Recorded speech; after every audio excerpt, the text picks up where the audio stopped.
በአፋር ክልል እየተከናወኑ ከሚገኙ ፕሮጀክቶች መካከል የሙስሊ ኮሪ ቴሩ ምዕራፍ 1 አስፋልት መንገድ ፕሮጀክት አንዱ ነው። የመንገድ ግንባታው 1.5 ቢሊዮን ብር በፌዴራል መንግስት የተመደበለት ሲሆን 84 ኪሎ ሜትር ይሸፍናል።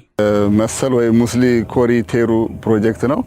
በሎት 1 እና በሎት 2 ተብሎ ተከፍሎ በቻይና ስቴት የሚባል ተቋራጭ ሁለቱንም ፕሮጀክቶች እየሰራ ይገኛል።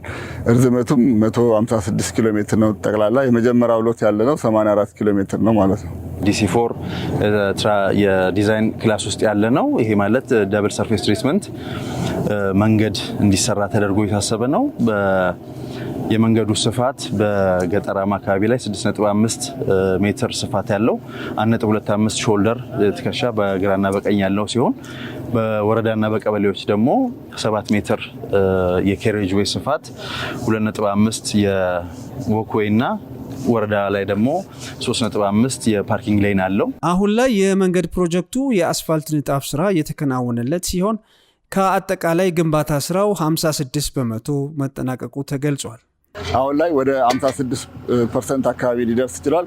በዋነኛነት የተከናወኑ ስራዎች የመሬት ቆረጣና የአፈር ሙሊ ስራ 98% በሚባል ደረጃ ተጠናቋል።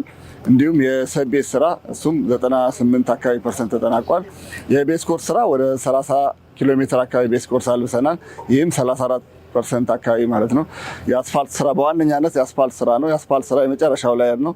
የአስፋልት ስራም ከዲሴምበር ኤንድ በኋላ አስፋልት ስራ በማከናወን አሁን ከ10 ኪሎ ሜትር በላይ ማከናወን ተችሏል።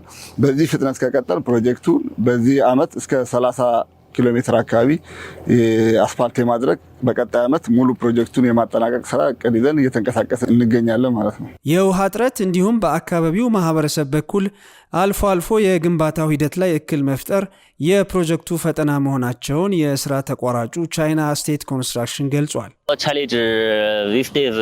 ለግንባታው አስፈላጊ የሆነ በቂ የውሃ አቅርቦት በአካባቢው አለመኖሩ፣ በአንዳንድ የአካባቢው ነዋሪዎች በኩል ተገቢ ያልሆነ የገንዘብ ጥያቄ መቅረቡ እንዲሁም የክፍያ መዘግየት በፕሮጀክቱ ላይ የገጠሙን ችግሮች ናቸው።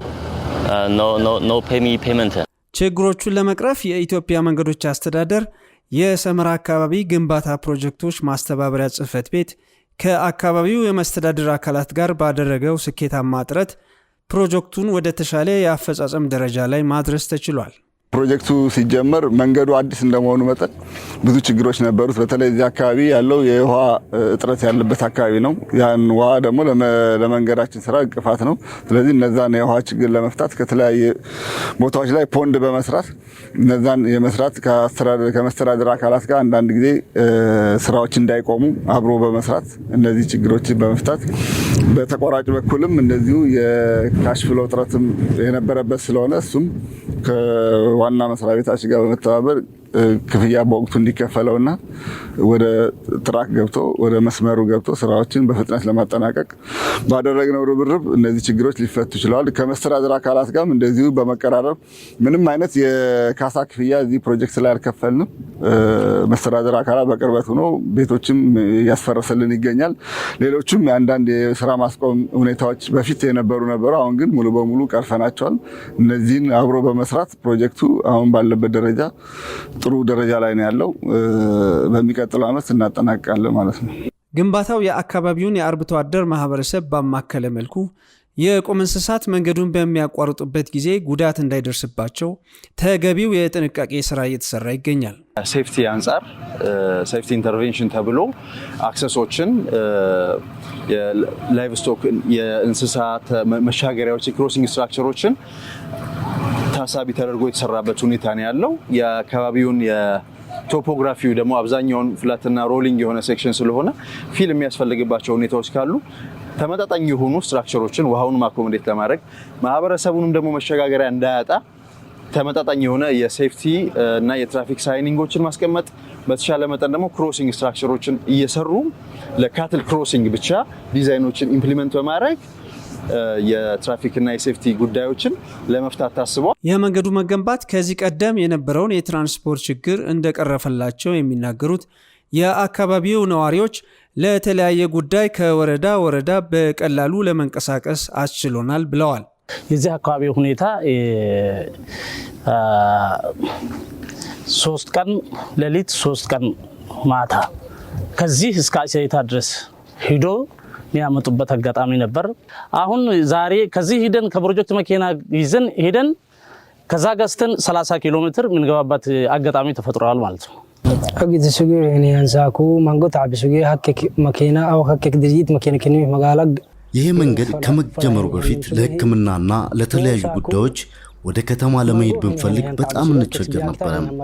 አሁን ግን ወደ ከተማ መሄድ ብንፈልግ መንገዱ በመኖሩ የትራንስፖርት አማራጭ ተጠቅመን በቀላሉ መመላለስ ችለናል። هكك مقالق قرو فلاهين هنمو وكتة تتليلتا أكل درجيت كي كاد بياكتا يمرن النكي ከዚህም ባለፈ የመንገድ ፕሮጀክቱ 3 ወረዳዎችን እና በርካታ ቀበሌዎችን በማስተሳሰር የህዝብ ለህዝብ ግንኙነቱን ያጠናክራል። አሁን ያለው የሁለቱ የሶስት ወረዳዎች በተለይ የኮሪ ወረዳ፣ የመባይ ወረዳና የቴሩ ወረዳ አንድ ላይ አክሰስ የሚያደርጉበት በቅርቡም የህዝብ ትራንስፖርት የሚጀምርበት ሁኔታ እየተነጋገር ከመንገድ ትራንስፖርት ቢሮ ጋር እየተነጋገር ስለሆነ የህዝብ ትራንስፖርት የህዝብ ለህዝብ የማገናኘት ሁኔታም በቅርቡ እንጀምራለን። በዚህ ሂደት ህብረተሰቡም ያለው ደስተኛ ነው አሁን ባለው እንቅስቃሴ እና ይህንንም አጠናክረን የሚቀጥልበት ሁኔታ እንፈጥራለን። እዚህ አካባቢ ደግሞ ያለው የላይፍ ስቶክ ፕሮዳክሽን የካሜል፣ የግመል፣ የፍየል ተዋጽኦችን ወደ ጅቡቲም ኤክስፖርት ለማድረግና ወደ መሀል ሀገር ኒርባይ ደግሞ ወደሆኑ ሪጅኖችም ለማስተሳሰር በጣም ጠቅመውናል። በኢንፍራስትራክቸር ደረጃ ትምህርት ክሊኒኮችንም ሌላ ጤናዎችንም አብሮ እንዲመጡ መንገዱ ማገዙ አይቀርም። የዚሁ መንገድ ቀጣይ ክፍል የሆነው ከኪሎ ሜትር 84 እስከ ኪሎ ሜትር 156 ድረስ ያለው የፕሮጀክቱ ምዕራፍ 2 በግንባታ ሂደት ላይ ይገኛል።